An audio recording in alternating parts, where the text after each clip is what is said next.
Yo, salut à tous, j'espère que vous allez bien. Donc comme vous allez voir avec le titre du film, je me suis mis en tenue. De toute façon j'ai toujours été en tenue, mais là pour le coup je suis vraiment dans le film. Donc aujourd'hui on va parler du film Okusai, ou Okusai, puisqu'on dit souvent le i en japonais.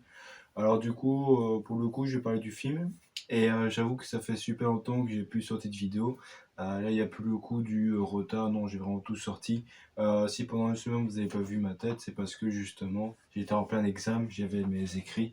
Donc j'ai dû vraiment me concentrer pendant une semaine. J'étais là à pas regarder, donc je ne vais pas sortir. D'ailleurs, ce qui m'a saoulé, c'est que là où j'étais voir le film, c'était à l'Alhambra. Il y avait le film de Zika et tout. Je voulais le voir, faire une critique. Mais c'était la semaine passée et moi j'étais en train de réviser, donc bon, c'est con. Aussi, pour le coup, n'hésitez pas à rester sur la chaîne, puisque d'ici dans 2 semaines, il y aura une petite surprise qui va arriver. J'espère que ça vous plaira. Donc voilà, de toute façon, ça va arriver prochainement. C'est quelque chose que j'ai reçu depuis mon anniversaire et j'ai jamais eu l'occasion de m'y mettre parce que j'étais plus mis en avant à aller faire mes examens et faire mes cours que faire ça parce que ça prend du temps. Vous saurez quand ça va arriver, mais voilà, comprenez-moi. Et puis si je fais mes vidéos, c'est un peu me vider la tête, comme dans un petit jeu que j'ai joué dernièrement qui est Scribble.io. C'est un jeu que j'adore, que j'ai repris et j'adore faire beaucoup de dessins et j'aime beaucoup faire ça, donc c'est cool. Bref, donc c'est pas le sujet. Donc ouais, c'est pour dire ça que je suis content de vous revoir et en tout cas moi je suis content de parler de ce film puisque avant toute chose j'ai vu cette bande-annonce depuis des mois sur, sur YouTube comme aussi un autre film japonais que finalement je sais pas s'ils vont sortir en France puisque j'avais vu c'était un film sur un mec qui faisait photographier je sais pas moi son village et un jour il décide de partir à la campagne et tout et en fait, il voit à la télé que le village en question se fait exploser, enfin, comme Haïti hein, se fait arracher. Et du coup, il y a plein de gens qui ont survécu à cette ville, qui ont su que ce mec-là en fait des photos de leur ville. Et donc, du coup, ils sont venus le voir pour dire tiens, est-ce que tu n'as pas vu ma fille? Est-ce que tu n'as pas des photos de ci et ça, etc. Donc, c'est un film très touchant. Et peut-être qu'il est sorti, mais malheureusement, pour une période, j'allais pas souvent à l'Ambra. Je privilégiais plus Gaumont. Mais bon, c'est pas grave, maintenant je décide d'aller aussi à l'Alhambra. Premièrement d'abord, puis après Gaumont, quoi, bien sûr. Parce que maintenant je suis plus stressé par les films qui sortent, évidemment. Bref, mais bon, des fois ça arrive que les films sortent de 3 jours, bon, voilà, c'est chiant. Bref. Mais bon, je parle un peu ma vie, mais c'est pas grave. Donc là, je suis content. Bon. Et du coup, au Kusai, j'ai vu avant l'annonce, et en fait, dès que j'ai vu que ça parlait du Japon fédéral dans l'époque Edo, etc., puis Genji ou Geidi, je sais plus c'est quoi après, parce que c'est 80 ans à différence. Parce que c'est dans les années 1780, puis après ça parle en 1840, donc ça, je sais pas si c'est la même époque, on s'en fout. Bref. Et voilà, et du coup, je me suis dit, tiens, ça peut être sympa. Et au début, je connaissais pas trop le film. Je me suis dit, tiens, c'est quoi comme film? Puis je vois Okusa, je dis, ah ouais, c'est lui qui a fait la grande vague de Kanagawa et beaucoup de dessins dessus. Et je sais pas qu'il vivait dans une période où c'était dicté par les shogunats, par les samouraïs. Vous savez, ça, c'est shogunats, c'est. Le shogun, c'est une milice militaire, comme on peut dire maintenant, où c'est les samouraïs qui prenaient le pouvoir et c'est eux qui mettaient en thème le code de la bonne conduite, des bonnes mœurs, où c'est la police qui vient faire valoir leurs droits, et donc du coup c'est comme ça qu'il faut faire. Après je me dis, en même temps c'est un peu logique parce que c'était une époque très difficile, mais c'était intéressant parce que moi je connaissais que Okusai, parce que moi je dis Okusai c'est plus simple, parce que je connaissais juste de ses œuvres hein, et de ce qu'il a pu aussi transmettre, parce que c'est quelqu'un qui a créé le genre des estampes, qui plus tard deviendrait le manga, parce qu'il avait créé plusieurs mangas.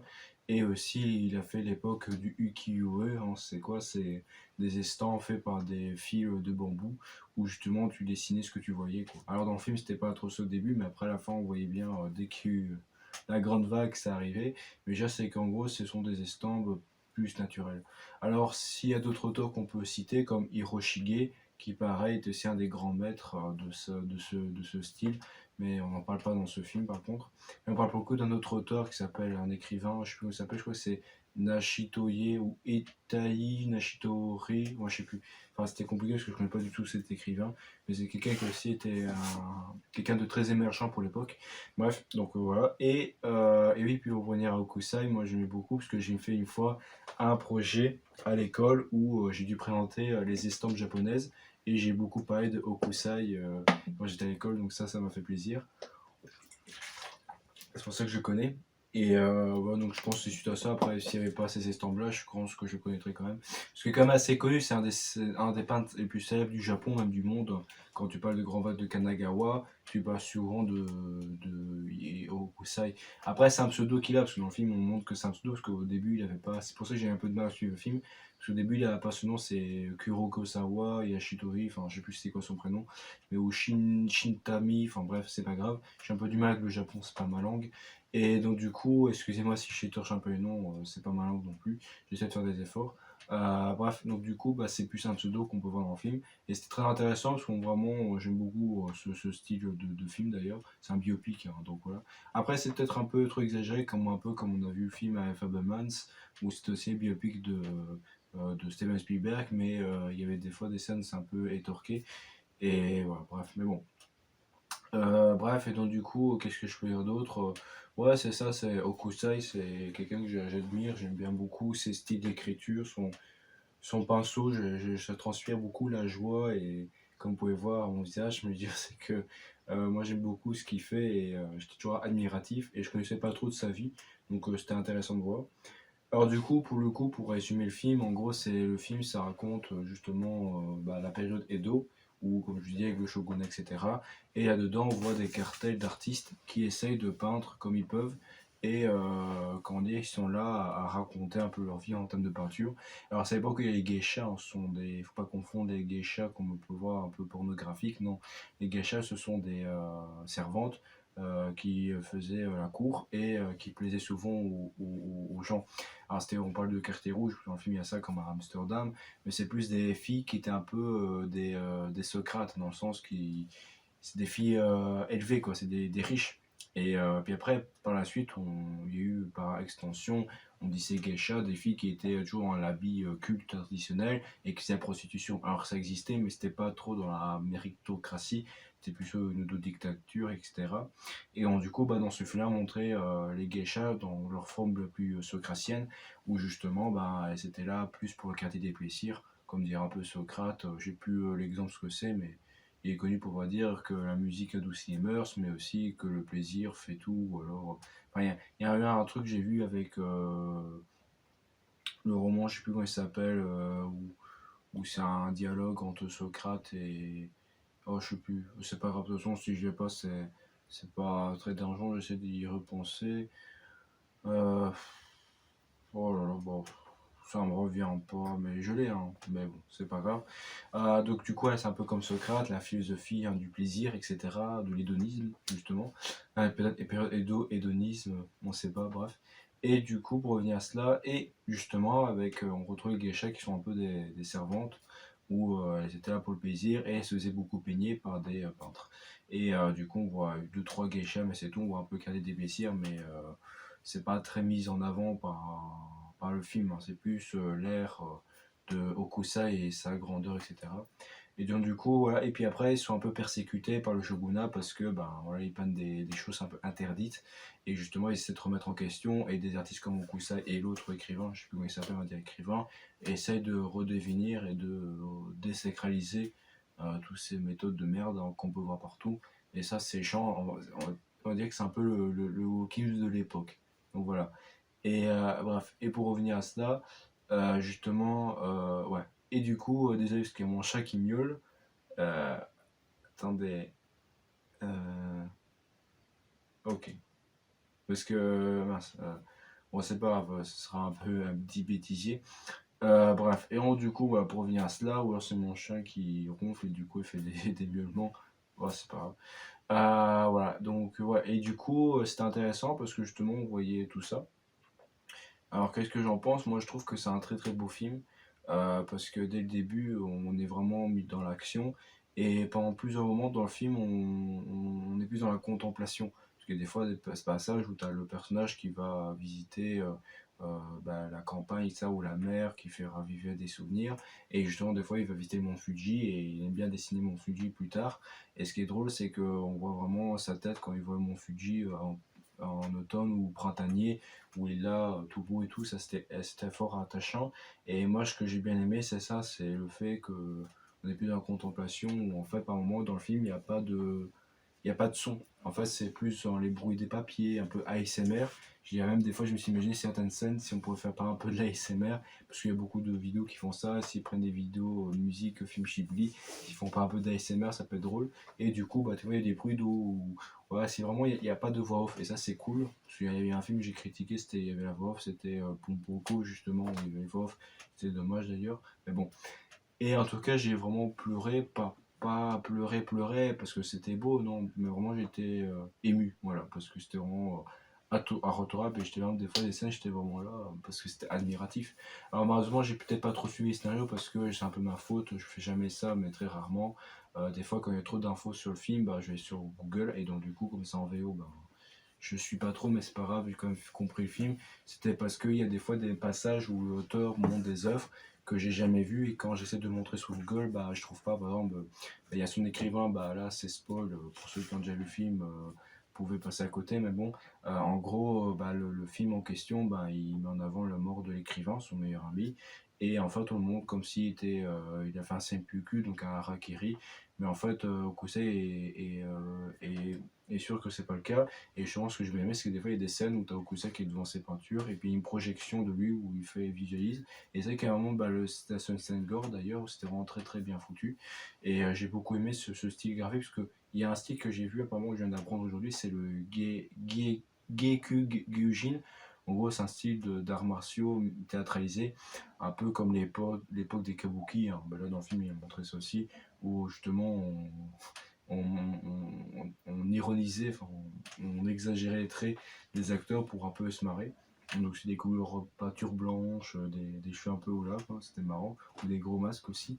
Et justement, bah, pour revenir à cela, bah, du coup, dans ce film, bah, en fait, quand tu as le Hokusai qui va faire une peinture sur lui, bah, il monte pas une tête découpée. Alors c'est un truc qui est très connu dans la peinture, les têtes découpées.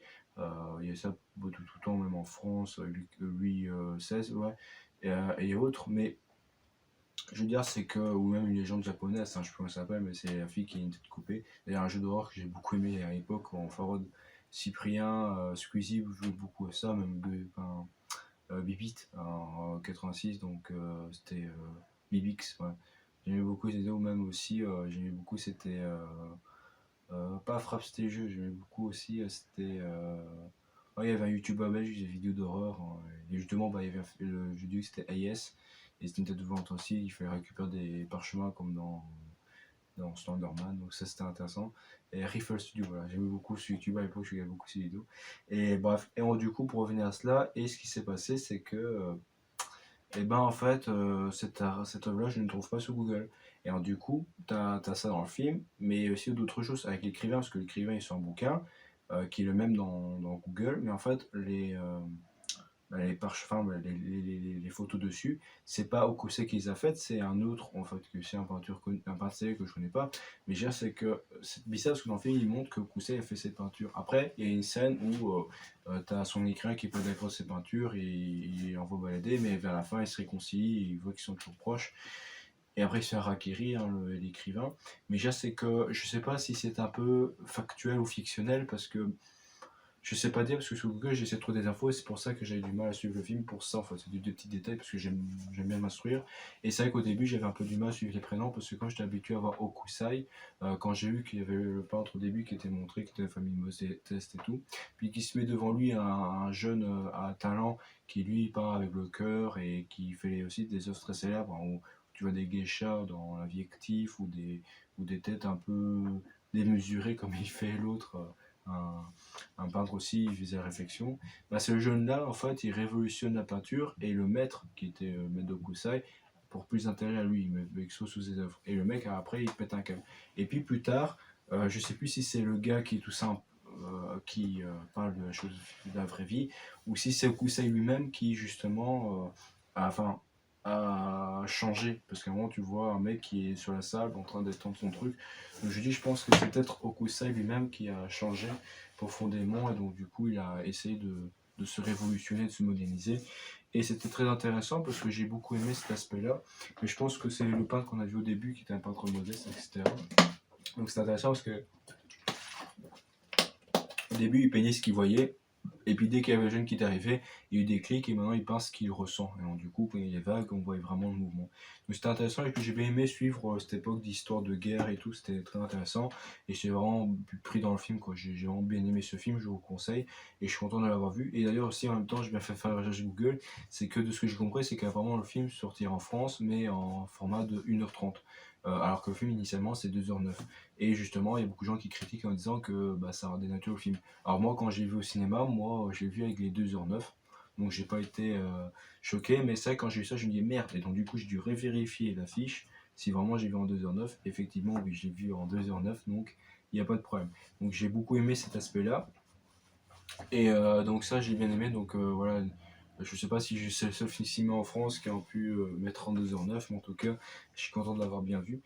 Et aussi, ce que j'ai bien aimé, c'est aussi les coupes de cheveux, parce que je me demande pourquoi ils ont toujours des coupes de cheveux pareilles, mais c'est vrai que tu vois bien que c'est vraiment pas une perruque, hein, c'est vraiment, les Japonais ont vraiment coupé leurs cheveux pour mettre ça. J'ai dit putain, après, quand ils ont dû finir le film, je suis en mode ah oui, putain, ils ont dû vraiment se torcher le cul, enfin, ils ont dû avoir mal.